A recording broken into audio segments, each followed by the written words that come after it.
What up, everybody? Welcome back to another episode of the UFC show here on the Run Pure Sports channel, talking UFC Fight Night, Gane versus Tuivasa in Paris.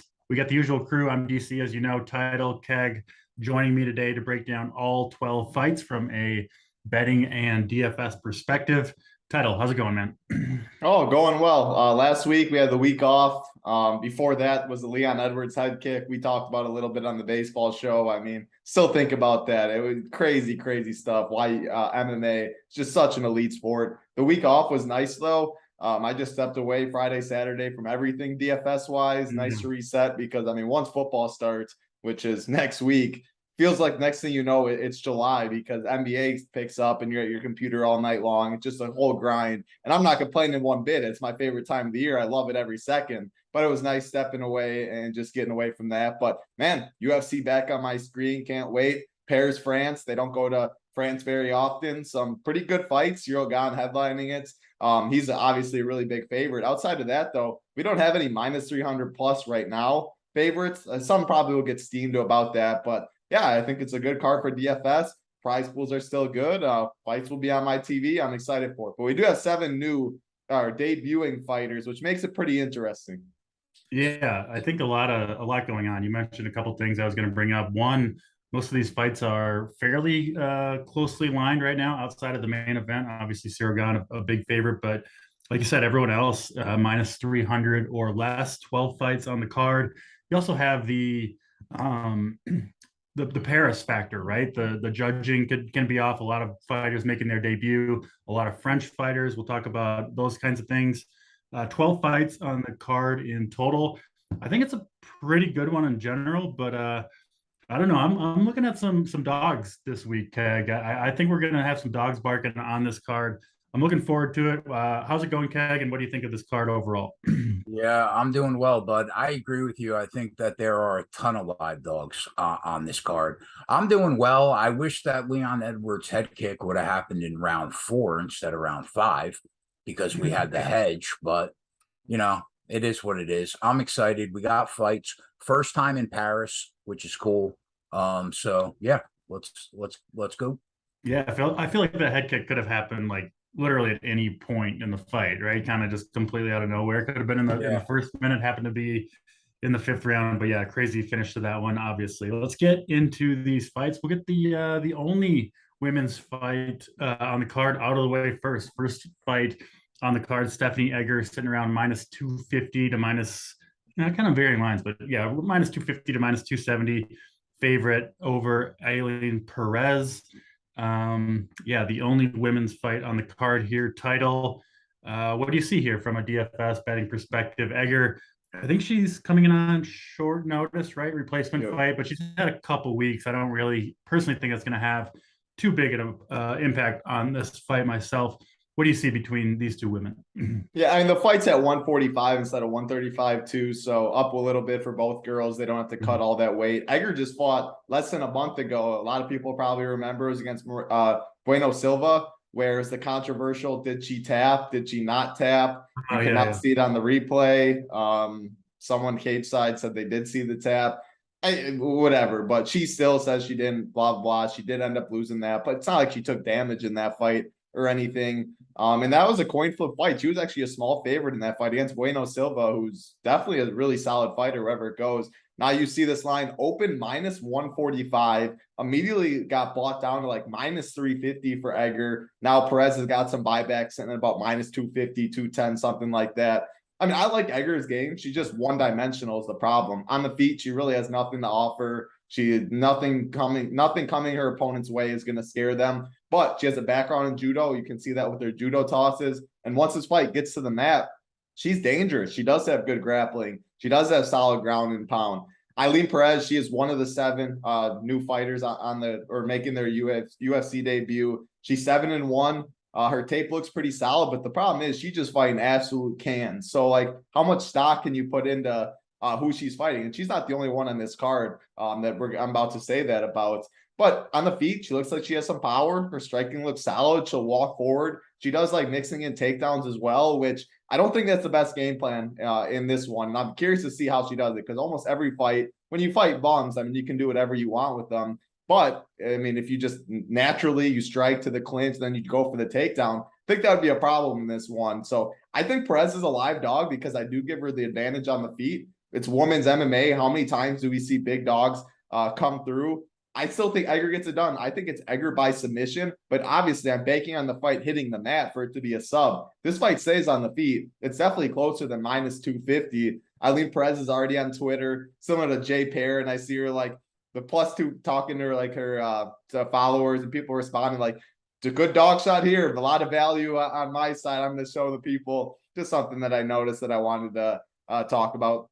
She's going to be one of the lowest owned fighters on the card. I don't love as many dogs as you guys do, so I'm excited when we go through to talk about it. I'll take a shot on one of the lowest owned fighters in women's MMA is a pretty big dog, but I do think Egger gets it done. I think by submission, because I do think it does hit the mat. And I just really trust her grappling, and she's done it against higher level competition in the UFC thus far, where Perez has fought bums. So Egger's my pick, Egger by submission. But I actually do like this fight for DFS. It is the woman's fight, first fight of the night, but I'm going to be overweight, hoping it's optimal. Makes sense. Yeah, 6,900 for Perez. She gets the job done. She's got a good chance, especially on a 12-fight card, right? You don't have to be quite as perfect. Scores typically aren't quite as high. So it could break down there between Egger and Perez. Keg, what do you see between these two? Yeah, I think that title nailed the main point in the fight, and that's the god-awful level of competition that Perez has faced. We say it all the time, but I mean, she's basically beaten up like taxi drivers and people that stock the shelves at Walmart. It's bad. So obviously we'll be on the split prop, and it's 7-1 in this fight. Ooh. which is crazy considering the prices that we have been getting. But it is worth mentioning the odds for a second. Stephanie Egger was a +110 dog at open against Silva, +200 against Clark, +130 against Young, +225 against Tracy Cortez. Now she comes in. I think this fight for both of them is on 10 days notice, right, Title?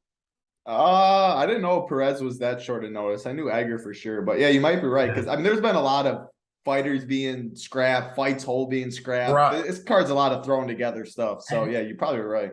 So now she's sitting at -270, and that's a really tough pill to swallow when you consider the odds that she's been.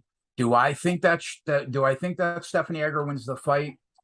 I probably, yeah, I would pick her to win the fight, but I don't think that she's bettable. As a matter of fact, I didn't really see anything aside from the split that was bettable. If you want to take the shot with title and take her by submission, I guess I don't mind it, considering that the current price right now is +2.25. I think it's juiced too much now.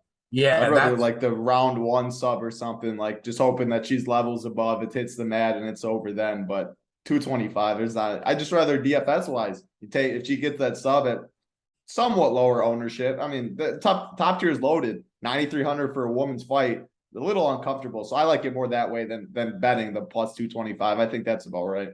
Yeah, so it would be a dog or pass from a money line perspective, and we're on the split at 7-1, which I think is a gift considering the prices that we've seen. That's because this fight, why you're getting that is because this fight's expected to end inside the distance, right, for almost all the other women's fights, obviously. So yeah, but yeah. Yeah. Love it. That's Egger Perez. Like we said, the only women's fight on the card. Let's go to the next one.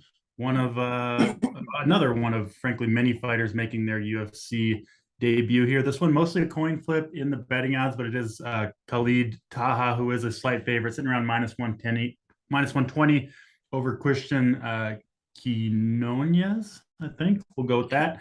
Taha, Quiñonez, what do you see here? Okay, we'll start with you here. Yeah, I think that Khalid Taha's pretty well rounded. I think he carries power for the division. His striking is above average in the pocket. He attacks you with leg kicks well. I think his grappling skills are good. He can submit you when he finds openings, but when you think of Taha, his grappling really isn't the first thing that comes to mind. But his liabilities are his striking defense and his takedown defense. He's been taken down 10 times in the last 3 fights, which is not a great look, but he's super durable. His cardio holds up pretty well, and he's got a big edge in octagon experience here. So when he's getting the fight that he wants, though, his entire offensive game is really predicated on being inside the kicking range of range strikers. Now Quiñonez comes in on, again, we're going to say this a lot, 10 days notice for his UFC debut. We last saw him on Contender Series against Zhao. He did get the win, but I mean, he was hurt really badly and rocked in that fight at one point. And that's this kid's MO. You can hurt him badly if you're accurate with power striking. And the majority of his regional promotion days were from like various Mexican promotions, but the level of competition that the kids faced has actually been pretty solid. Quiñonez is a chaotic range striker. That's probably how I would describe him. His footwork is clean. He stays on the outside, uses his kicks well, solid knees in the clinch, and he fights behind a decent jab. On the ground, his top control wrestling didn't look bad from what I saw on the regional scene, but he definitely needs improvement in transitions and scrambles. But again, defensively, big liability is his defensive striking. He relies on head movement, which isn't the best considering that his hands are basically around his waist every time he enters the pocket. And his cardio hasn't been great. It's like he's been fading late to early third round of fights. And when you consider that Khalid Taha tends to ramp it up as the rounds go by, it puts Quiñonez in a tough spot. So the odds open offshore Taha minus 150. I think Taha sits like minus 120 around there right now. I think it's a tough fight to call. I'm not a huge fan of Khalid Taha, but I'm going to lean his way here because of the power advantage. Quiñonez's chin leaves a lot to be desired, and you can hurt him there. So if I was going to bet the fight, the angle I'd be looking at would probably be Taha KO in that plus 350, plus 370 range. It would probably be a half unit on that and a half unit on the money line to back yourself up. Do I feel great about it? No. But I'm going to pick him here. Aside from that, I didn't really see much. Yeah, this is one of a few fights where we have kind of a lower level UFC fighter, but a UFC veteran who has maybe been struggling over the last 4 or 5 fights, whatever it is, against a fighter, that's been on the regional scene that we don't have a ton of UFC tape or experience. And so those make for tough fights to call, right? Just because there's just so many different variables where we haven't seen them fight any of the same opponents. Most of the fights on this card are like that. So it is a little tricky from that perspective. Title this one, I believe, favored to go the distance, DFS wise, both in the mid tier. It is Taha, who is slightly more expensive, 8,300 compared to Quiñonez, sitting at 7,900. What do you see here, title? Yeah, I mean, I like Keck's side. I think everything he said, I agree with. I mean, if it's pick 'em fight, 8,300, 7,900. I think it's a pretty solid pace that we see in this one. If someone does mix in the takedowns, I do think it'll be Quiñonez, but I think Taha is good enough to keep this on the feet personally. Yeah, he's on a 2-fight losing streak, but who has he lost to? Sergey Morozov and Ronnie Barcelos. I mean, those two dudes are very good fighters in the UFC. I don't think there's any shame in that. Both of those were by decision as well. He beat Bruno Silva. Yeah, and I like Bruno Silva, but he got popped for USADA, the drug, something like it wasn't weed. He was on a certain steroid or something. So that's a no contest, but he did look good in that fight. Lost to Narimani. But man, like this dude is actually fighting good upper tier UFC competition, whereas Quiñonez, hasn't fought bad competition by any means, but there's levels to the UFC and guys like that. He hasn't fought those guys. So Taha, I think, is getting written off a little bit. I mean, he's ripped. He's a grown man. He's not like a Buckley or something that we're gonna get to, but for the division, he's filled out. He has a ton of power. He has 9 wins by knockout of his 13 wins. Talk about Quiñonez's chin. 2 of his 3 losses by knockout, 1 by submission. Keeps his hands down a little bit. Taha finds the button, man. He is going to go down. I do think this fight mainly stays at the feet. Maybe Quiñonez lands more volume a little bit, starting to win minutes. But I think the power shots are the big difference in this one. I'm going to say Taha does find the chin at some point. Give me the guy that's been in the UFC, that's fought the better competition. that at least survives. He showed toughness. He shows a chin himself. And it's a step up for Quiñonez. If he can pass his test, I'll definitely be impressed. It's not like I'm going to have none of him in 150 or something like that, but I'm going to have more Taha. I'm going to say Taha by KO as well. Fair enough.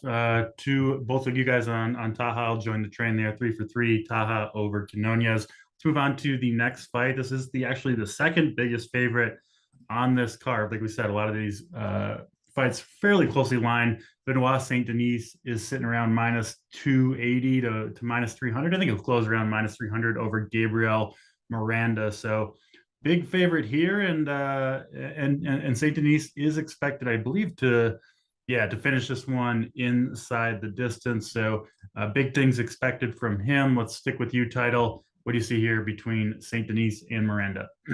I mean, man, I cannot wait to see what Keg's got to say about the people Miranda's fought. If he's talking about Walmart grocery stockers and all that for Ailin Perez. But I mean, this dude has just fought. Yeah. I mean, he's fought us at the end of the day. Like, his record is good. It is at the tape. Like, his grappling, it looks solid. But like, it's hard to tell. Like, that's why this card and a lot of it's so hard. Like, they're not even fighting even close to UFC competition. Like, UFC competition's a 10. This dude's fighting a 1 competition. Taking this fight on short notice as well. And besides that, like, he already has no cardio. 14 of his 16 wins have ended inside the first round. 15 of his 16 wins have come by submission. The dude that he walks forward, he has nothing to offer on the feet. He just wants to get the fight on the mat, and then he eventually subs these guys. Well, Benoit St. Denis is also a very good grappler himself. He's the dude where his UFC debut fight against Alessio dos Santos, where the ref put his house and his kids and everything on the fight to go to the decision, because he absolutely left the dude out there to dry and pretty much was dying out there. And he had to cash that bet, and then he couldn't even walk out later for his next scheduled bout because he got fired on the spot. Showed absolute toughness, showed absolute chin. He was like special ops for the France military or something. He's that guy.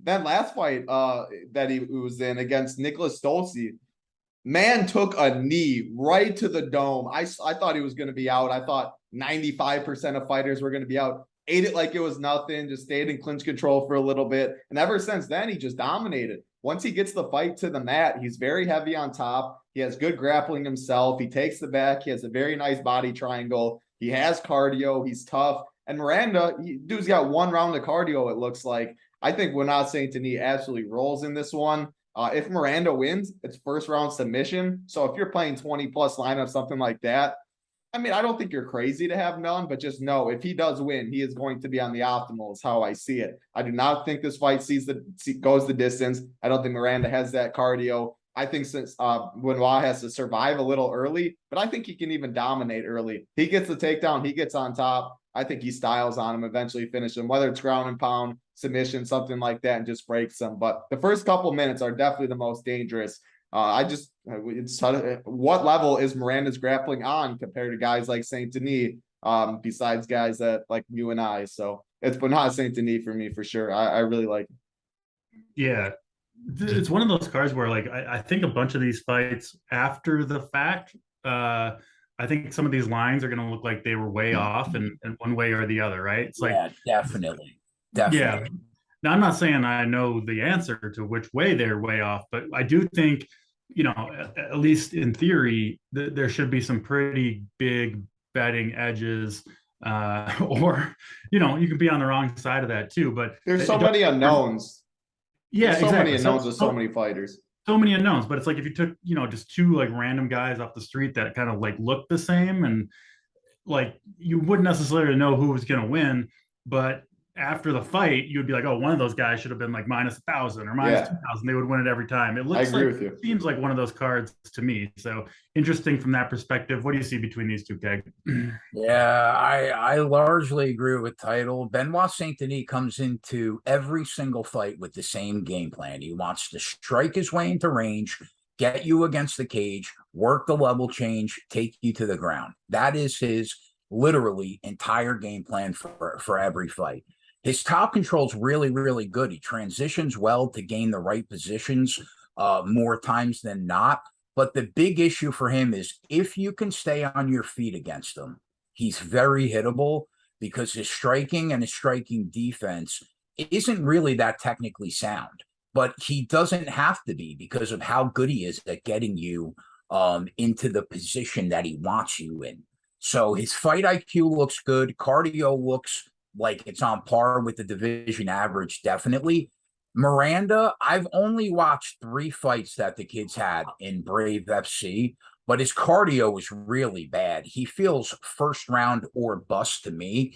And when you consider the fact that 15 title said of his 16 wins have come by way of submission, it's probably, if you want to hedge out in this spot, Miranda by submission in round 1, because with the pace that Benoit Saint Denis fights at, I don't know how Miranda will have the cardio to engage for a full 15 minutes. So Saint Denis opened -185. Now he's -285. It feels really cut and dry from a betting perspective. If you want to take Miranda for a hedge, you take him by sub in round 1, probably would be your best bet, or early 2. But if it happens, I'm thinking first round. But even Saint Denis, 23 of the 25 fights that these guys have won have all ended by sub. So fight to end by submission is +120. I don't mind taking a shot on that. My favorite bet is probably Benoit Saint Denis by sub in rounds 2 or 3 at 5-1. I'm gonna hope that this kid can last 5 minutes. And it can get into the second round, because if it does, I think you're in a great spot to cash a sub ticket at 5-1. That's probably that would probably be my favorite bet in this fight. Yeah, I'll throw out one thing quick. DraftKings Benoit Saint Denis TKO or KO +180 on DK, +320 on FanDuel. And I just think if it gets around 2 or round 3, like, he might be so broken where a couple elbows or what does it too. Easily could be submission, but that +320 compared to +180, I mean, we talk about it all the time. That's a pretty big difference, and I see the path there, so I don't mind that as well. Yeah, looks like some decent plus numbers to take a stab on here. The Miranda by submission round 1. You guys think obviously Miranda's cardio is going to give out, so that would be his chance. That's +1100 over at FanDuel. Wow. That's a nice big number if you want to take a shot on that. Wow. But yeah, looks like a fight to potentially take some big plus numbers, and hope to cash that little lottery ticket between Saint Denis and Miranda. Let's go to the next fight. You should see fireworks here. Imavov is I think a surprisingly big favorite, sitting around -260 or so over Joaquin Buckley. Both these fighters have a lot of power, and we should see. I think we'll see some big strikes landed one way or the other. I was a little surprised, Keg, to see this one only sitting around, -175. Go to decision, I guess, is like +150 you can get. I mean, this one seems like one that should end in a knockout to me, but yeah, I was kind of surprised to see that it's not heavily favored to finish inside the distance. Buckley, Imavov, what do you see, Keg? Yeah, I think Buckley's quietly on a nice run here. He comes in on a 5-1 run, his last 6 in the UFC. And he finds himself as the betting underdog for the second straight fight. He was a dog against Albert Duraev last time out, right? And he won that fight and he looked good. He's an explosive range striker, but his biggest liability, I think, is how small he is for the division.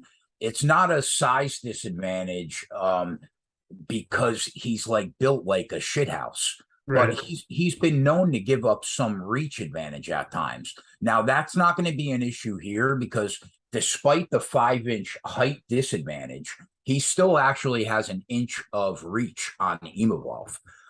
So I like Buckley. His wrestling is improving fight to fight, and so is his cardio. His gas tank, when you think about how he looked against Kevin Holland and you look at where he is now, his gas tank has definitely improved. All in all, I think the kid's a solid fighter that should be somewhere in that top 15 to 20 range in the division. Nassourdine Imavov, another solid range striker. He's always moving forward. He tries to box people into a corner, and once he does that, he likes to cut loose. I think his technique is really solid. He fights behind a good jab. He has power for the division. His fight IQ has been strong thus far, and his gas tank's held up relatively well. His major liability, striking defense. Another guy that's got no problem walking into the pocket with his hands around his waist. And that's going to eventually cost him a mean KO loss, probably. I think on the ground, he's solid. But it's worth noting, all 4 of his submission wins came on the regional scene before he joined the UFC roster. So Imavov opens minus 180. Now he's around minus 250? Mm-hmm. Yeah, it's a tough fight to call. I'm going to lean with Imavov to win the fight because he's probably the better striker, in my opinion. But you can't lay these odds. So the 2 bets that I don't mind, fight ends by decision at plus 140, or DraftKings has alternate double chance where you can bet Imavov to win by decision or Buckley to win by KO at around minus 105. I don't mind that bet either. Those would be my 2 favorite bets pouring through the props. I don't know if I'll get to any one of them, but fight ends by decision at plus 140, and then that alternate double chance, Imavov by decision or Buckley knockout at minus 105 are the 2 looks that I like. Fair enough. That's Keg's breakdown of Imavov and Buckley. Title, how do you see it? I mean, this is one of the best fights on the card for sure. Why it's on the prelims, and don't let that fool you. The order of these fights are ridiculous. Yeah. I mean, this is a high-level fight. This is a really good fight. I'm very excited for this one. I mean, Buckley, he was in those Austin, Texas card, his last fight against Albert Duraev. Just absolutely put on a show. He looked career best in that fight. Now, I was big on Albert Duraev after Contender Series. I liked him before Contender Series. He styled in Contender Series. I liked him coming to the UFC, and that was a huge L for me. And I jumped off that bandwagon after that fight. He just might be cheeks at the end of the day, so I'm kind of wondering how much stock I need to put into, or I can put into that fight. He did look really good, though. The cardio looked a lot better. I mean, he's a grown-ass man at the end of the day. The dude has a lot of power. As Keg said, he's not the most technical on the feet, but man, if he catches you with one of those overhands or something, you're probably going to go to sleep. Now, Nassourdine Imavov, I think he's a dark horse in this division. He is going to be my pick. I think a lot of people are going to look at this line, know what Buckley's done. He's done very good so far in the UFC after his short notice debut loss to Kevin Holland. He's been on a really nice run and looked pretty good. But man, Nassourdine Imavov has looked really, really good. And I think this dude is a problem. He's very good at range. I think the jab, I think he's going to be able to keep Buckley at distance. I think Buckley is going to miss big. I just think the volume is just going to keep overwhelming. He does have power as well. And I just think he puts it on him first round, second round. I'm going to say he finds a late 3rd round finish or sometime in the 3rd round and just breaks him. But man, I've just been so impressed with the guy against Edmund Shabazian. Made him look like Shabazian wasn't even in the same boat as him. Ian Heinisch, he just absolutely dominated. The Phil Hawes fight was good. I had it as a draw. Imavov came on late, but Phil Hawes, I mean, we know he's a solid fighter. The Jordan Williams fight was actually probably the least I was impressed with him. He was a dog in that fight, I believe. We were on him. That was his UFC debut. But he just looks to be making improvements as well. So I think both guys are good. This fight's supposed to end inside the distance. People are definitely going to play Buckley. And yeah, you'd be dumb fading Buckley with the one-shot power at 7,200 on a card that I don't like too many dogs. But Imavov, man, I'm gonna get overweight on this guy. I think he puts it on him. I think it's a fun fight, and I think this dude's a real problem in the division. He's my dark horse. So line looks wide. I think it's granted though. So Imavov for me, late round finish, late 3rd round. Yeah, one of those lines that kind of looks almost too wide and kind of at least makes me like suspicious that Imavov gonna put on a show here. Do you guys think this fight stays standing? I think it mainly does, yeah. Yeah, definitely. Yeah. Buckley's wrestling, offensive and defensive, has definitely improved, and he showed that last fight against Duraev. Like I said, Duraev just might be a fraud. That's where I'm leaning. Yeah, it would be interesting if Buckley did decide to wrestle here and kind of, pull a little rabbit out of the hat. I don't think Imavov would necessarily be expecting that. So we'll see. Buckley, Imavov, looking forward to that one. Again, we're not really sure why this one is so far down the card, but one that I don't think you're going to want to miss. Let's go to the next fight on the card. Michal Figlak is a minus 200 or so favorite over Fares Ziam. We'll stick with you, Title. What do you see between Ziam and Figlak? Yeah, another guy making his debut, Michael Figlak, Alpha Cage Warriors, which is a pretty good promotion you like to see. He's coming in. He's 26 years old. He's 8-0, 4 wins by KO, 4 wins by decision. And I like this kid. He's a type of fighter that I like to back. Junkyard dog, just going to walk forward, will eat one to give one. Looks like he has a chin. He has got cardio for days, can mix in the takedown, just everything you like in a fighter. And that's pretty much the opposite of Fares Ziam, who he wants the fight to be very pretty. He wants to fight at range where he can use his kickboxing. He does have solid kicks. But man, we saw the one fight that really stood out to me in this fight when I was doing the tape is Figlak's how his whole game plan, the pressure, the cardio, all of that, and how Luigi Vendramini against Fares Ziam fight. Ziam won the first 2 rounds, but Luigi just didn't throw anything. He fought the fight Ziam wanted. 3rd round, he just came out with his head cut off, pressured, all of that, and Ziam had no answers for it at all. He was like scared at the end of the day, someone in his face pressuring the whole time. I think Figlak's going to do that from the bell. I think he's going to back him up behind the black line. I think he can mix in takedowns, which Ziam struggled with. His last like 4 fights, he's let up a takedown in all of them. His get-up game doesn't look great. Skinnier for the division. This Figlak dude's going to fight for my money, making his UFC debut. I think we could see a lot of volume there. I wouldn't be surprised to see a decision, but I think you can see takedowns mixed in, 8,500. I think he has the potential for a big score, and I really like him in this spot against Ziam. So Figlak's my pick. Not a strong conviction, whether it's a later finish or something like that, but I do like him in DFS for his price, and I got him to win. Yeah, undefeated fighter, Figlak. It'll be interesting to see what he's got in his UFC debut. Looking forward to this one too. You know, not the biggest names in the world, but it'll be. I like watching those fighters who haven't fought before in the UFC, seeing what they can bring to the table. Keg, what do you see between Figlak and Ziam? Yeah, I mean, I think I could talk about this kid for 20 minutes, but Title basically nailed everything. I am very familiar with this kid because I watch all Cage Warriors events, and he's been there for 4 or 5 fights. So I love this kid, and I think that he's going to be on the UFC roster for a long time. And the bet that I placed was Figlak in round 3 or by decision at -110 at FanDuel. Yeah, exactly what I liked. Love that bet. I'm on it, and I think this kid's going to put on a show. Because Ziam's a fraud. He's not good. He sucks. All right. Well, you guys big on Figlak. I'm going to be joining you. I like that round 3. Yeah, Matthew Moore just put in chat too. He got cut, and then he got brought back just for this fight because he's a Paris, he's a France guy, and they needed fighters on this card. Yeah, so there you go. That I didn't bring that up, but yeah, that can make you feel even better about Figlak as well. He's awful. He'll be picking me up the next time I drive.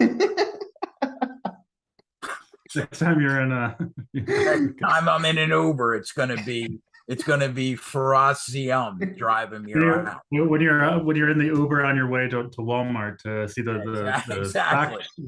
Yeah.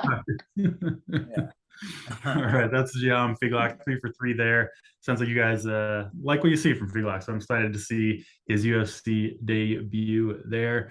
Next fight, another one that is a big favorite, Magomedov. We know when you see that name or a name like that, you kind of know what to expect. He's sitting around -260 or so over Dustin Stoltzfus.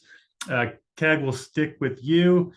Magomedov, I assume, kind of the wrestling type. Obviously, another guy making his UFC debut. Does he have a contender series fight? I'm not 100% sure, but he's coming over from KSW and PFL. Yeah, big favorite here. You know, second or third biggest favorite on the card. Talk about these two, and if you think that wide line is justified here. Listen, he's a tough out for sure. His striking seems legit offensively. I think he carries real power, comes at you fast with volume, in bunches, in a lot of exchanges. His kicking game is strong. His takedowns are crazy. When he wants to take you to the ground, the dude literally picks you up and just drops you on your face. So, I mean, like, if you give him openings, he can submit you. So offensively, I think he's pretty well rounded. but defensively, man, he's there to be hit for sure. And he tends to give more damage in the pocket that he takes, though. That's the good news. The biggest issue for him, though, is inactivity. He hasn't fought, I think, in about 2 years. That could be bad for him. It could be great for him, considering how much that you can improve your game in 2 years. Yeah. Just a variable that we don't know. For Dustin, we finally saw him grab the first UFC win last time out. Took him 4 attempts, but we should at least mention that he's been in there with really solid competition. Loses to Mearshart, loses to Rodolfo Vieira, loses to Kyle Dawkins, 3 legitimate UFC fighters, but he was able to grab the decision last time out against Dwight Grant. There is nothing that he does in the cage that makes you perk up and say, wow, this kid's good. Because the truth is, he has not really looked good.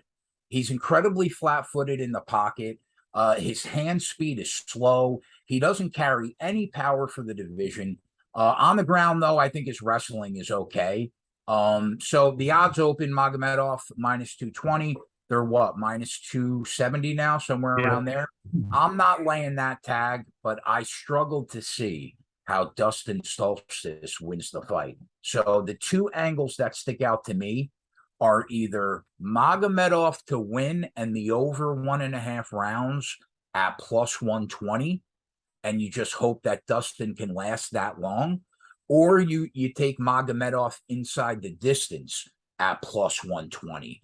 I tend to lean towards taking him to win and the over 1.5 rounds at plus 120, because you know what? Say what you will about this kid. He's been in there with tough dudes and he's lasted 7.5 minutes. So give me Magomedov to win and the over 1.5 rounds plus 120. Aside from that, it's a pass. That makes sense to me. Stoltzfus has gone the distance in all 4 of his UFC fights against some pretty tough competition, right? Yeah. Against competition that I think would be, closely lined fights against Magomedov himself. So I do kind of like that angle. Taha, what do you see between these 2 guys? Yeah, I mean, so you see the last name Magomedov, you instantly think just powerhouse wrestler, power grappler, not striking, and he actually, to me, it looks like his striking he prefers more than his grappling and getting on the mat. Now he is fine on the mat. He will perfectly, if he wants to take you down, if he wants to try and wrestle and grapple with you, he is very well rounded that way. But he does look like a primary striker to me. He has power on the feet. The thing is, Keg brought up, but he's fought twice since 2018, and his last fight was a year and 8 months ago. And now you're listing this dude at minus 280 against Dustin Stoltzfus, where I'm with Keg. Has he looked great so far? Is there any one thing you can point out where he has massive power? His wrestling's top notch, this and that. No, but he looks solid at least in all areas. He's fought solid competition. I mean, his fight before to get in the UFC was against Joe Pfeiffer. It was an injury in that one as well, but Joe Pfeiffer, the big one in Contender Series, we're going to be talking about him for a little while. Loses the Dawkins, Rodolfo Vieira, GM3, no shame in that. Beats Dwight Grant. Magomedov making his UFC debut, people see the last name. I think the line is baked into that. I think ownership will be baked into that as well. I love Benoit Saint Denis. I love Cyril Gane. I like Stephanie Egger. I like other people in the upper range. He's going to get a lot of ownership. I feel like I need to take a dog shot on one of these guys that's going to be very popular and an underdog be very low. And this is the spot I'm going to go to. Now, like I said, 150 lineups, am I going to have 0 Magomedov? No. Making 5 lineups, would I have 0 Magomedov? Yes. Because I'm going to just say Dustin Stoltzfus. Confidence is 1 on it. Maybe it's more game theory and DraftKings oriented than that. But guy that's fought twice in 2018 at minus 290 against a guy that's fought UFC competition and at least hung in there most fights until round 3 and stuff. Yeah, I mean, Stoltzfus by decision, I guess. Not confident, but yeah, I like others in the upper tier more. There's some question marks. I'm not paying that minus 290. I'd rather be on the dog and see it from Magomedov first and see how it works. So Dustin by decision, I guess. Just a quick note. We already talked about the fight, but title. You know who my favorite guy is in DFS this week? Saint Denis. Yeah, because he's in my core for sure. I'll tell you why. If he doesn't finish the fight, he's probably going to have 13 minutes of control time. Oh, it'll be even better if he doesn't finish, but I don't see. I mean, he's my favorite too. I think he's gonna style on him. I think that's the best play on the board for DFS this week. He also has the I don't how many fights have there been UFC fights in Paris? I assume a few. None. This is none. Because it was illegal in France for a while. I mean, they in general. So Bellator went over there. But yeah. I mean, you have to assume the judges are going to be on the side of these French guys if it's at all. Well, the problem is they suck everywhere, so like I don't even think about them anymore. But you'd hope a close fight's got to go to the France guy. I mean, I don't know. I just see them like at French. Obviously, the crowd's going to be on the kind of the French side of this, and that can impact things as well. So it has to be a close fight, though, is how you look at it. Of course, yeah. In most cases, yeah, that makes sense. But it does. Yeah, I like the St. Denis call. He's underlined over here on my notes as well. Let's go to the next fight, though.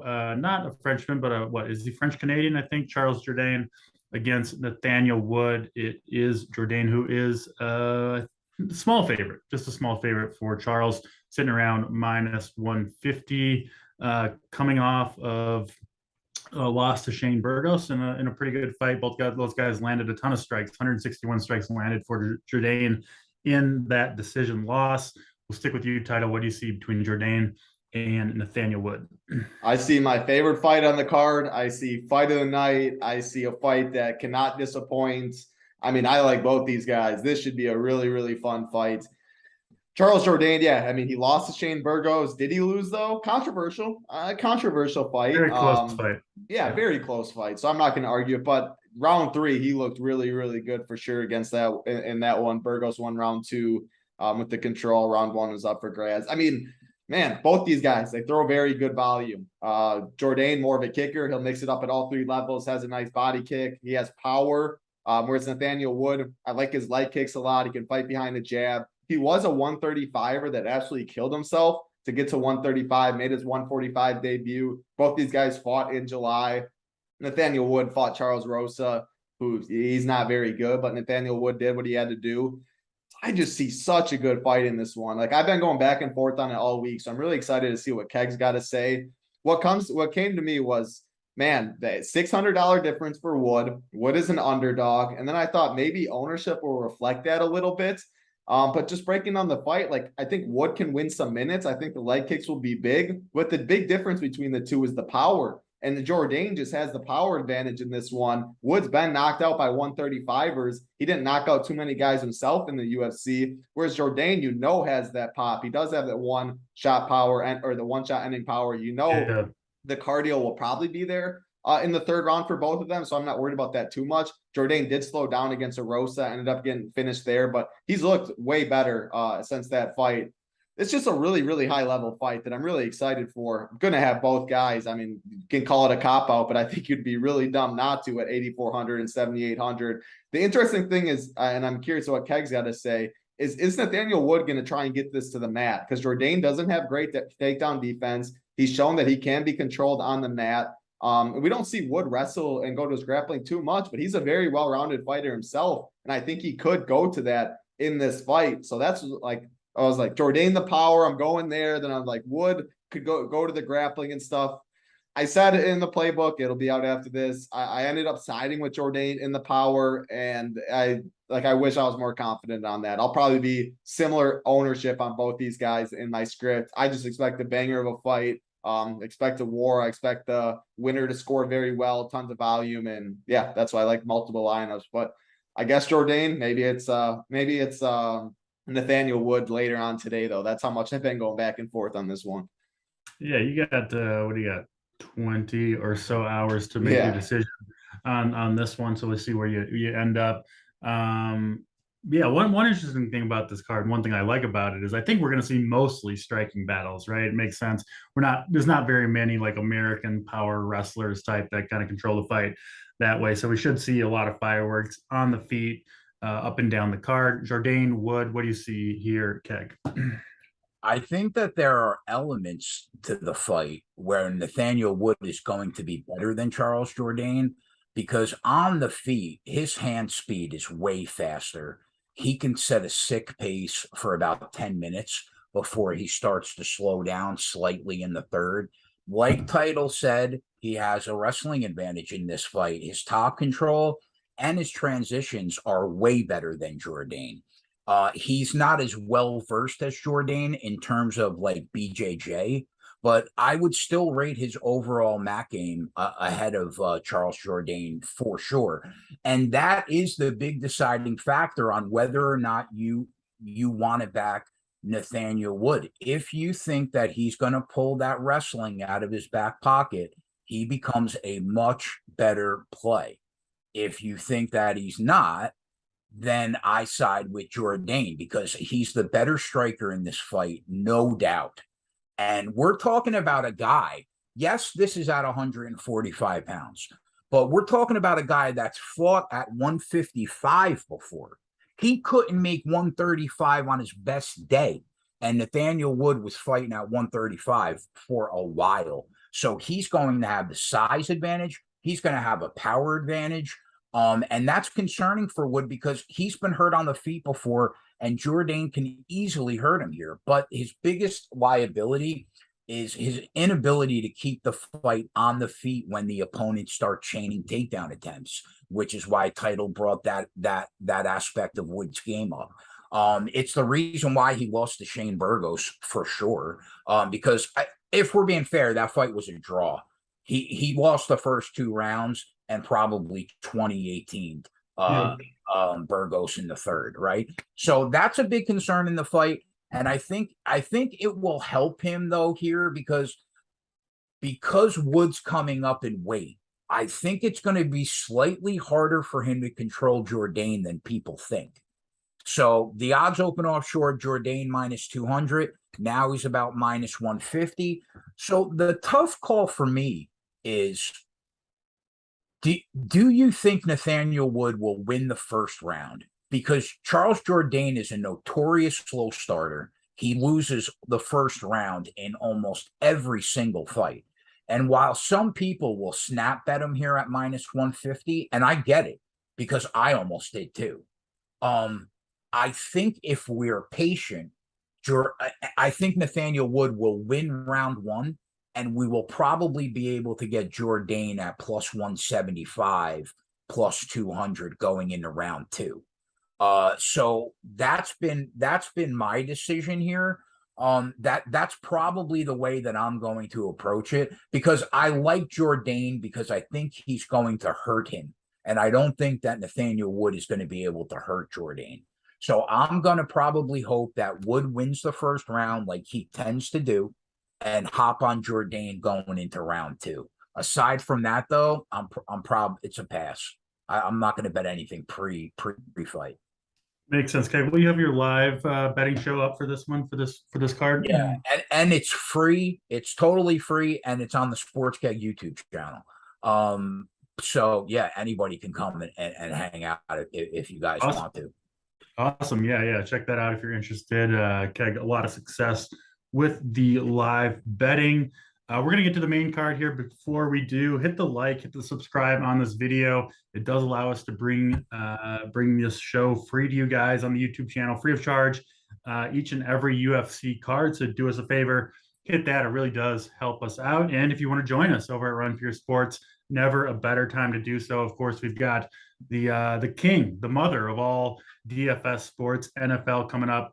6 days away, Title. I know you're excited. I know you're excited as well. Yeah. Rams and Bills, hell of a game to kick us off. Billy Maker, I mean, everything lines up. Oh yeah, it's gonna be. Yeah. Any if you're a DFS fan, I mean, yeah. Anyone watching the show, I assume, is pretty excited for the NFL to start. Of course, the opening Sunday. A week from this Sunday. So can't wait for the return of NFL. If you do want to join us, we are running a special promotion. NFL 15 will get you 15% off for life as long as you stick with us. Not only your first payment, but the lifetime of your subscription with us. And I believe that will go away, I think, on Thursday, maybe Sunday. After week 1, Hoop and Big T said. Yeah, so you'll have a chance to get that through Sunday. But join us now. You'll get Title's playbook. Of course, we've still got another month of baseball, the NFL, and every other sport. We've been crushing it over at RPS. So join us if you care to. Promo code NFL15 will get you 15% off your monthly payment for life, so long as you don't cancel. All right, let's get to the main card. We call it the main card, but some of these fights should be switched out. I'm not sure exactly what the order was thinking, but nevertheless, doesn't matter too much in the end. First fight on the main card is William Gomis, about a -210 favorite or so over Jarno Errens. Keg, let's stick with you. What do you see between these two fighters? I was not really familiar with William Gomis before this week, but I did watch a few of the fights. He is very raw. The amount of things that had to happen for both these guys to be on this card this week is just crazy. Now, Gomis looks like he's not a fan of being pressured in the cage at all, and he doesn't really like to get hit that much. He always tends to fall into a body lock where he'll try to grind you against the cage in the clinch and work the clock. On the feet, his technique is sloppy. He doesn't throw a lot of combinations, but he fights from range for the most part if he isn't falling into people to grab that body lock. Aside from that, fight IQ and cardio still need to improve. But when he works for takedowns, he can get them at times, but it's far from a guarantee. On the flip side, the dog, Errens, he seems to be working his way towards well-rounded. He's got a really solid Dutch kickboxing base. His striking seems pretty good. His footwork is solid. Sometimes he's willing to trade in the pocket where he could hurt you. Sometimes if he's being pressured, he's on his bike and he's flying around that cage.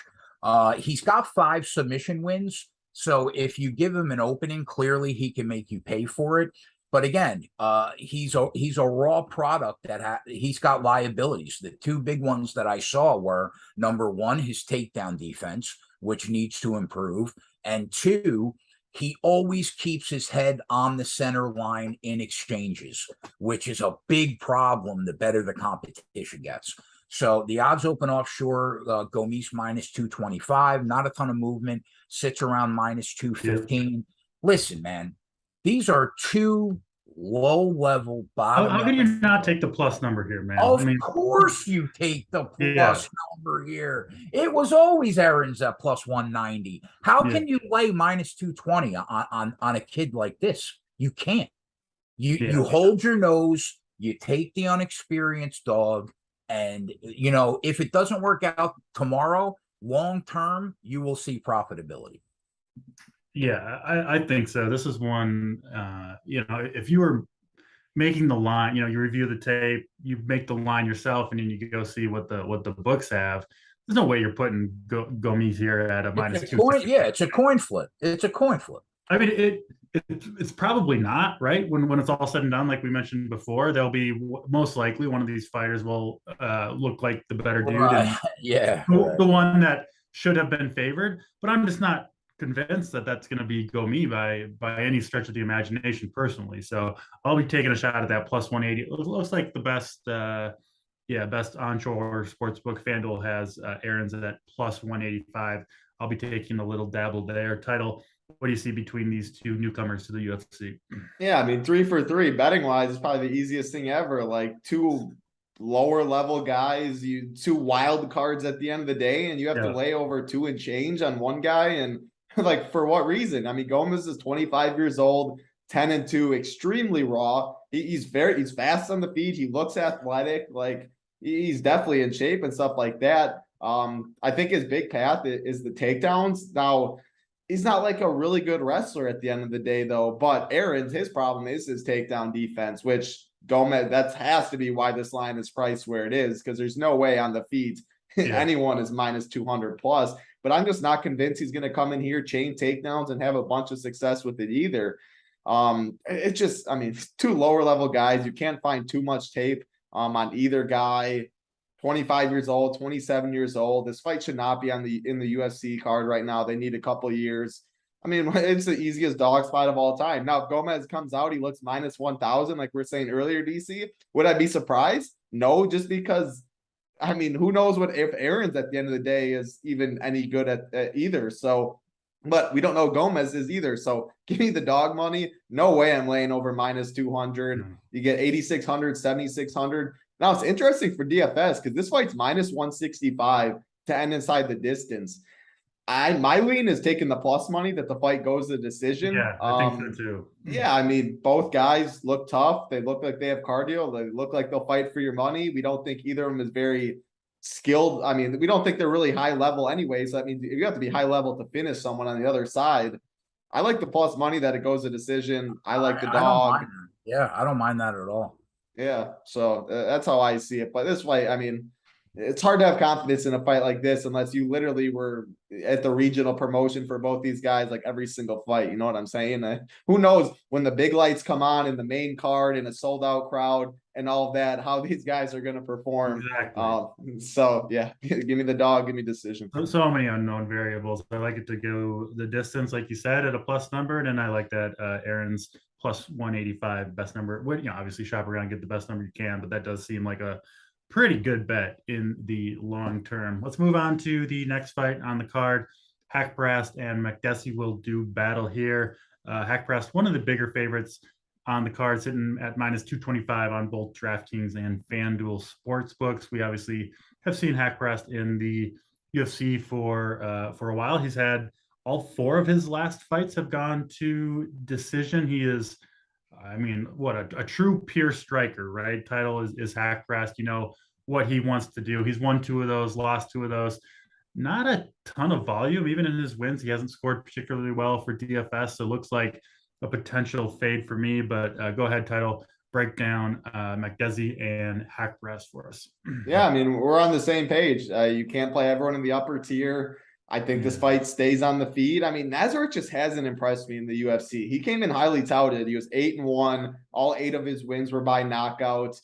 But man, like he just, I don't know. He just hasn't looked great to me. Now, his last 3 losses, Bobby Green, Dan Hooker, Drew Dober, very solid competition. So I'm not hating on him for that by any means. But like his win over Rafa Garcia, who came in, that was his last win, 2021. Rafa came in on short notice on that fight. I mean, he gave him a dog fight. Like Nasrat was a big favorite. He's like minus 350 or something, if I remember correctly, in that fight. And he just didn't look all that impressive. I mean, he doesn't throw a ton of volume. He hasn't scored more than 100 in any of his 9 UFC fights. I think this fight goes to decision. And John Makdessi, he's 37 years old. He's been off for a little while, over a year, dealing with the injury, which I do not like to see as well. But this dude's, I mean, he's a junkyard dog. He wants to keep the fight on the feet. He does throw good volume himself. I think he can eat the shots of Nasrat. I mean, Nasrat came in as looked like a knockout guy, but really just hasn't seen it in the UFC. I mean, it looks like he's more of a decision guy. I think it's a close fight. I mean, look what Makdessi's last fight was against Ignacio Bahamondes, who I think Ignacio is good. I mean, he's had some pretty impressive wins, very big for the division. He won a split decision, which I was very impressed with. He's going to fight for your money. He's a big dog. And if he scores 80 in a win, I'm fine with it at 7,500. If Nasrat scores 80 in a win, I am not fine with it at 8,700. And that's kind of how I see it going. So I'll take the $1,200 discount and take the dog. Yeah, makes sense.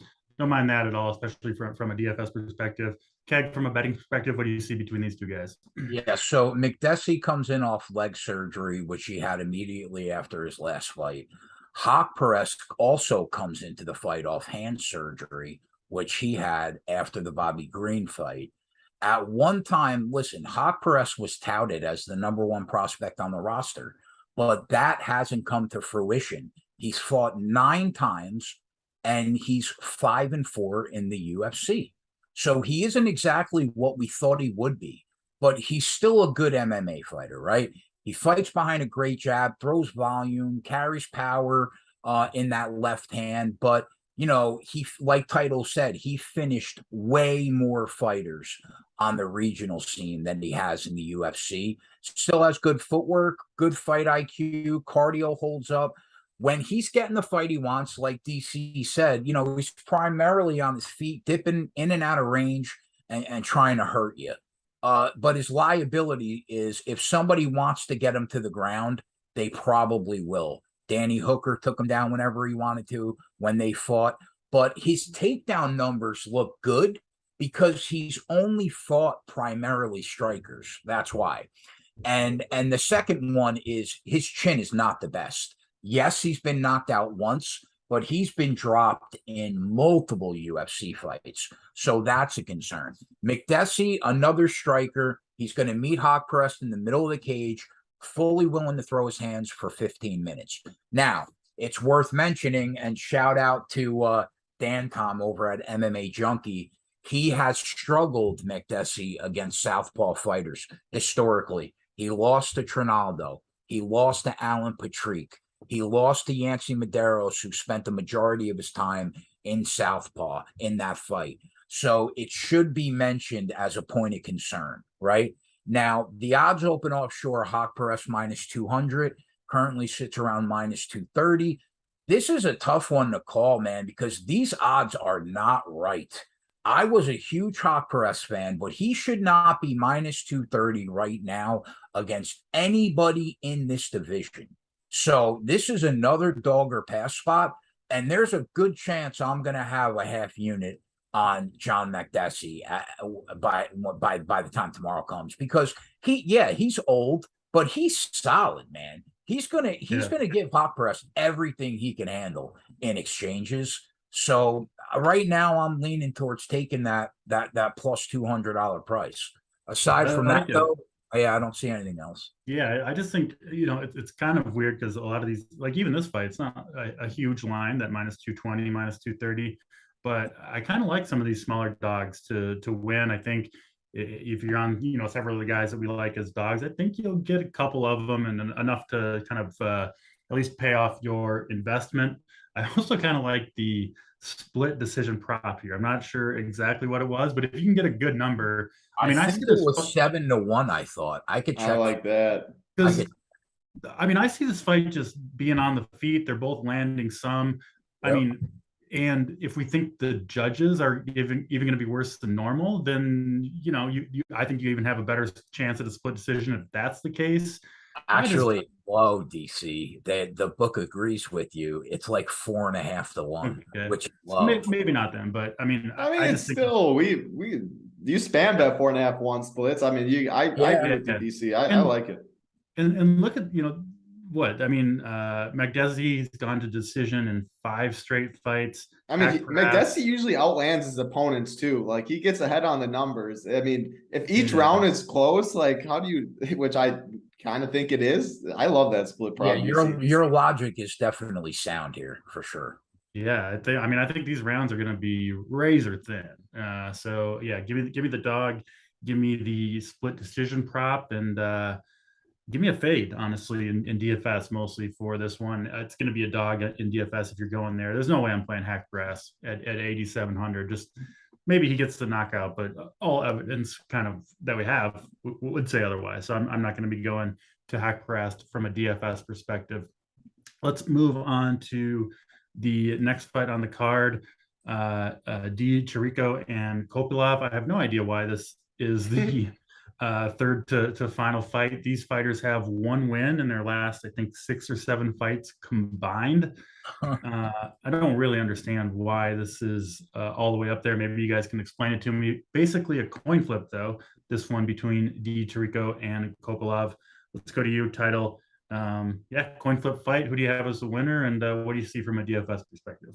Yeah, this fight should not be on the main card. These dudes don't even throw volume. Like, these dudes are going to be sitting there staring at each other at range for half the fight. This is like one of the worst fights on the card. I have no idea. It's my least favorite fight on the card by a mile. Yeah. And I won't have too much in DFS. Like, man, do these guys have some power? If D. Chirico catches you on the chin like he did against Buckley with the head kick, yeah, you can go down, of course. Kopylov came into the UFC a lot higher touted. He looked good on the regional scene. Came in 8-0, and he's 0-2 in the UFC so far. Karl Roberson and Albert Duraev.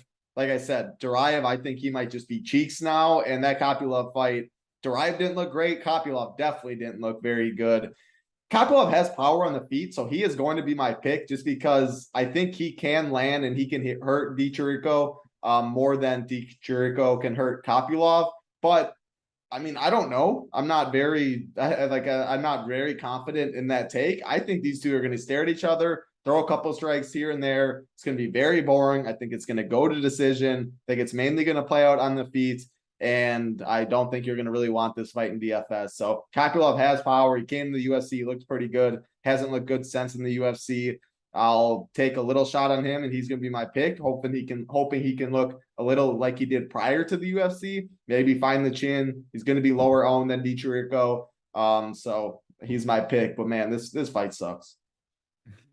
Yeah, that's you summed it up well in your final sentence there. The rest, yeah. This is kind of another fight. If you wanted to do the split decision, I wouldn't hate it on this one. I think this is going to be close. I don't really have a lean here one way or the other. So tell us, Kat, who's taking this one? Honestly, I think Title broke it down perfectly. I'll tell you the one bet that I like in the fight, and that is the Roman Kopylov finish only line at even money, because I mostly agree with Title that this probably goes to the cards, but I think that if one person's going to finish the fight, Kopylov has a clear advantage. Yeah. And Vegas disagrees. I'm so confused because I was on the same page and Vegas does not agree. But that's not changing me. Yeah, I don't understand why that finish only line is even money. But that's the one look. Like, if I was going to bet something in this fight, that would be the look, because I'm fairly confident if Chirico wins the fight, it's going to be by decision. And Title's right. At least Roman flashed power before he came to the UFC, and substantial power. So I think that that's a bettable line at even money, finish only. Aside from that, though, I would avoid this fight like the plague. Yeah, makes sense. One of the least exciting, third to last fights, main card fight that we've seen, in my opinion, in the UFC for a while. But luckily, we do have two, I think, really fun fights to finish it off, for different reasons. Robert Whittaker, Marvin Vettori going to do battle here. It is Whittaker, who I think is kind of a surprisingly big favorite. Looks like the best line you can get him at is minus 215 over at DraftKings. Obviously, Vettori sitting around plus 190 on both books. Keg will stick with you here. I mean, obviously, two very good fighters. I've been really impressed with Marvin Vettori. He's on quite the run.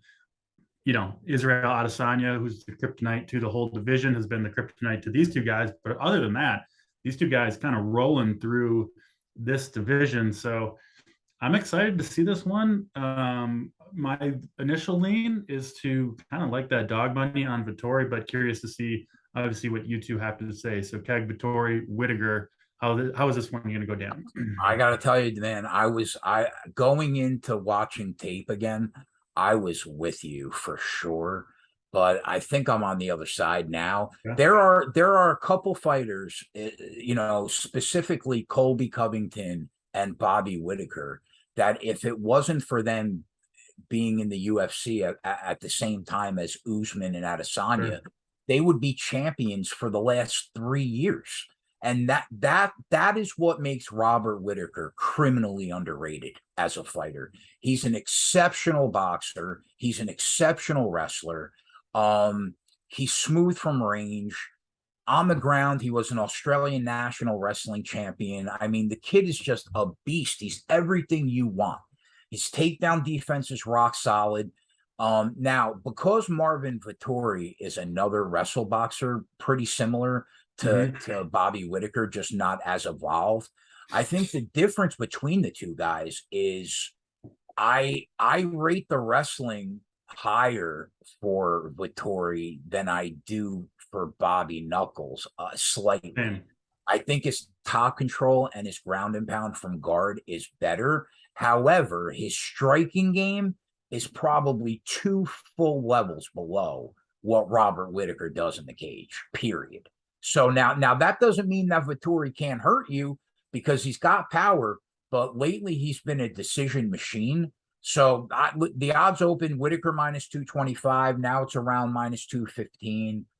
If I thought that Marvin Vettori was going to go in there with a takedown only game plan, like he did against Kevin Holland, I would be much more inclined to take the shot at dog money, but it's just not what he does. And if he's going to stand for 3 rounds with Bobby, he's going to get beat. He might not get knocked out, which is why I think that the best play is probably Whitaker by decision at -105, -110, because it's a 3-round fight. That would be the way that I would go. But it was a tough decision. I went back and forth like all week, but I ended up siding with my guys and taking Whitaker by decision at -105. I think he's too good on the feet, and we can't count on Vettori to go in with a takedown heavy game plan. Yeah, I get that. I think Vettori will have that takedown heavy game plan that he needs to have here. I think he is a smart fighter. I mean, we've like even in that last fight against Costa, right? Like he just didn't really need them, it turned out, which was kind of surprising. But yeah, I mean, I love him. Don't get me wrong. I love Marvin. I mean, look what he did against Kevin Holland. Why wouldn't he have a similar game plan to that? Obviously, Whitaker, we think, has much better takedown defense. So maybe that would be a reason why. But the +190 still is too big a number for me. So I'll be taking a shot on Vettori. I also really think this fight is going to go to decision title, but -260 or something like that. I just don't see a ton of value there. But I do think this fight will go to the judges. And Vettori is an impressive fighter in the cage, right? I could see him kind of just scoring well with the judges in general if he's able to kind of fight his style, which he usually is. So I'm excited for this one. Yeah, I'll take the dog money. Not super confident in that or anything. Title, what do you see here between Vettori and Whitaker? I agree with a lot of what you both said. First of all, like you mentioned earlier, DC, like these dudes are pretty much unbeaten. They're the 2 best middleweights out there. If your name's not Israel Adesanya, I mean, they can't get past him. And man, that Pereira Adesanya fight's gonna be so good. But we'll wait to talk about that for another day. I get it. I get, like, you look at the line right away. It definitely looks a little wide, but it looks like the Imavov line to me. Like, I just really like Bobby Knuckles. I just really like Robert Whitaker. He has some of the best takedown defense you see. I think Vettori's going to come in with the game plan of trying to get takedowns. I think he's going to try and make it dirty. I think he knows he needs to do that. Push him up against a fence and stuff. I just think Whitaker is going to be able to keep it on the feet mainly. I like his movement. It's the bigger octagon. And his speed at range, his leg kicks, he's just a way better striker than Vettori is. Now, this is where it's completely different. I'm on Robert Whitaker by decision. Same thing as Keg. That's my favorite bet on this card. Or it's one of my favorite bets on this card. It's favorite bet on this fight. But for DFS-wise, it's completely different than betting. And we talk about it all the time.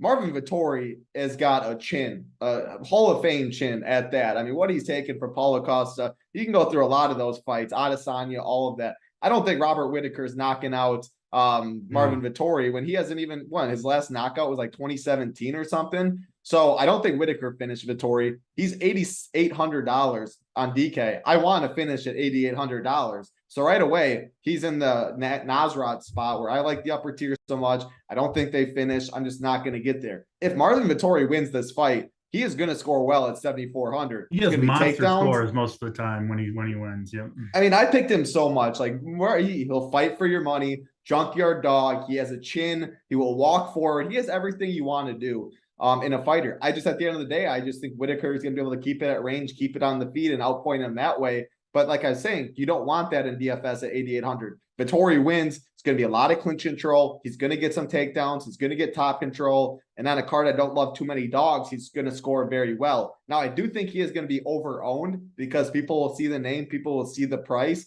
and that. So I'm not going to have too much since I do think Whitaker wins by decision. So I'll be underweight on this fight in general. I think the names are going to get people ownership. I think it goes to decision, but I'm just really excited to watch it as an MMA fan. I mean, 2 of the best middleweights in the world. It's a high-level fight. But I do think Bobby Knuckles, like Keg said, if it wasn't for Adesanya, I think this dude would have the belt. I think he's criminally underrated in mixed martial arts, which is kind of crazy to say, but I think he gets the job done. And I think the biggest factor for me in backing him is if the fight, like title says, that unbelievable takedown defense that Whitaker has, if he can keep it on the feet, he is going to make Vettori look like the way that Adesanya made Vettori look. He is that good at striking.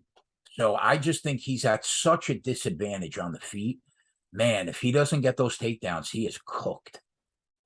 Yeah, I think that's the argument for laying this line on Whittaker, where Vettori, I thought he may have had an outside shot against Adesanya at the time, just because. Yeah, I was with you. I was with you there too. Yeah, yeah. I bet. And if you can't, if he wasn't able to kind of impose that type of game plan and get the win against Adesanya, can he do it against Whittaker, who seems very highly likely to be the superior wrestler to Adesanya? So Adesanya has shown really good defensive wrestling, though. Like really impressive. Underrated, right? He doesn't look like it, but no, he looks like a skinny boy, but he doesn't have that. Yeah. He's so calm in the cage, I think is a big advantage for Adesanya, but so is Whittaker. So we'll see. Fun fight between Vettori and Whittaker. Let's get to the main event. Ciryl Gane and Tai Tuivasa. Gane, massive favorite here, sitting around -500 to -600, fighting in his home country. Obviously a 5-round fight here. Gane coming off that, somewhat controversial loss, I think, to Francis Ngannou, where Ngannou, he was injured for that fight, right? He had the knee brace on. It's one of the weirdest fights you'll ever see. Really weird fight. Went to a wrestling heavy approach. Did get the win over Ciryl Gane. Gane, kind of a strange fighter in and of himself, where looks like a guy who should have just a shit ton of power, but he's kind of a point fighter a little bit to some degree. And obviously sitting as a huge favorite here, Keg. The betting market agrees that Gane is going to be able to avoid the power shots from Tuivasa, outpoint him on the feet. I do think this fight is very likely to stay on the feet. But man, -500 up against Tuivasa, who has won 5 straight fights via knockout in the first or second round. I don't think Gane will use his wrestling here much, if at all, against Tuivasa. For me, that's a long time to avoid the power of Tai, who has obviously proven that he can end fights at any moment. So, yeah, I know I'm kind of on a lot of dogs here, and obviously I think Gane is rightfully a favorite. I just think this is too big of a line for heavyweights for a fighter who has a ton of power against Tuivasa. And Tuivasa himself, Keg, has been kind of underrated this entire run that he's had, right? He kind of looks and fights like just kind of a middle of the road heavyweight, but the results certainly have said otherwise recently. So I'm really interested to hear your guys' thoughts on this. Go ahead, Keg. Main event, Gane and Tuivasa. Well, the first thing I would say is anybody that's going to bet Tuivasa, you just take him by KO, because 650 plus 650. Yeah, he can't win. He can't win a decision here. Can't is a strong word, but extremely unlikely. Right, and you're right. Ciryl Gane is this new hybrid of heavyweight that he's perfectly content being on his bike, staying on the outside, picking you apart from range for 5 rounds. And he almost reminds me a little bit of Israel Adesanya, the heavyweight. Yeah, a little bit. Yeah, I see that.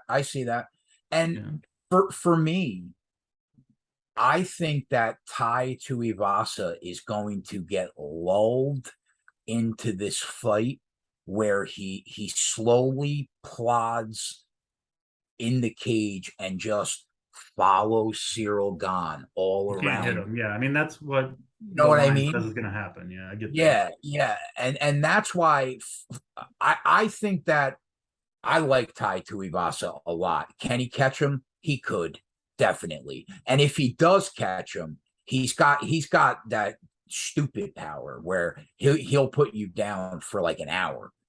But I think that he's going to get lulled into this game where, like they all do, they just follow Gane around the cage as he picks them apart. So my favorite bet in this fight is Ciryl Gane and the over 2.5 rounds at +105. I really do think that it's going to get over, because Gane, the difference between these two guys is that Tuivasa, the number one important thing to him is giving out damage. For Cyril Gane, the number one thing for him is avoiding it. Exactly right. So if you're going to back Gane, then you have to think that this fight's going long, and I do. So I think the over 2.5 rounds and Gane, it's available at DraftKings at like plus 105 is the way that I'm going to go. But I totally understand anybody taking that 6.5 to 1 shot on Tuivasa to catch him. I get it. But I'm going to go with Gane. But I understand why you're on them. Yeah, I like the over 2.5 and Gane win at plus 105. You can also get Gane decision at plus 250, which I don't mind. And then, like we said, the Tuivasa KO plus 650. But you can also get Tuivasa in the first round plus 1,600, which I don't mind, or the second plus 2,300. So obviously playing both sides, but that's fine from a betting perspective, from a DFS perspective as well. Yeah, of course, title I think the most likely outcome here is Gane outpoints him, avoids the power shot. I mean, has there ever been anybody better in the heavyweight division at avoiding power shots than Cyril Gane? Probably not. So it's hard to bet against fighters like this, but man, that's a wide line for Cyril Gane here. What do you see between these two? I assume you're going to have similar kind of takes that we do. I don't really know how else you could break down this fight. Yeah, I mean, I think it's warranted. I mean, I get it. People, if you want to take the shot on it, but I mean, first of all, for Ty, you look at his last 5. I mean, this is one of the more overrated win streaks we've seen to get where he is. I mean, let's go through it. Hunsucker, Harry Hunsucker, Greg Hardy. And I mean, Greg Hardy had him rocked. Like, it was a bang, bang. Then you go Augusto Sakai. I mean, what has Sakai been looking like lately? And then Derek Lewis. What has Derek Lewis been looking like lately? That's a great. We would have said Derek Lewis was a great win. We can no longer say that. Right? I mean, and look what Cyril Gane did to Derek Lewis. I mean, I picked Cyril Gane over Francis, so I ain't picking Tai Tuivasa over Cyril Gane at the end of the day. I mean, I bet. I bet Cyril Gane and over 2.5 at that same thing. Tyler put it in the bet side, and I was already on it. I think we see a finish. I'm not sure Ty has 25 minutes of gas. Yeah.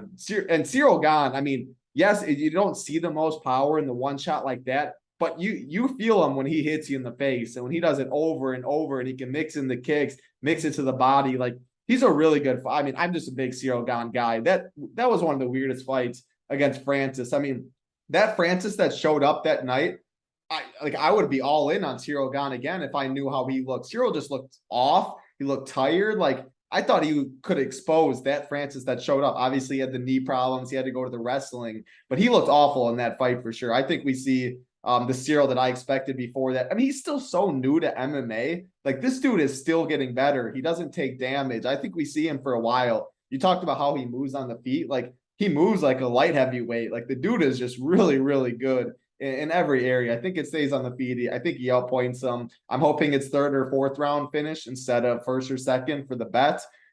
He's talk about DFS wise. He's 9,500. Dogs are tough on this card. He's not going to be as crazy owned as some people think, especially with the upper tier being good. So I'm going to try and get overweight in my script. I'm not sure if I'm going to be able to. I haven't built it all yet because, I mean, I don't love too many cheap dogs as well. 9,500 is a lot. I love Saint Denis. I love Stephanie Egger.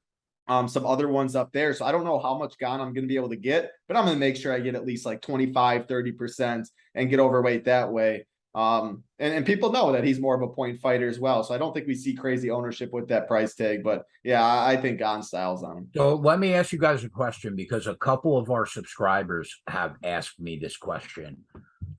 Everybody wants to know, will Tuivasa slow down to the point where Gane can stop him late? And from my point of view, I don't think we know. Well, here's the thing. Like, Tuivasa is so slow moving when he's in the cage. I don't think he's going to be that gassed following Cyril Gane around that cage. I just think the punishment's going to add up more than anything. I mean, I just think he picks him apart from the bell.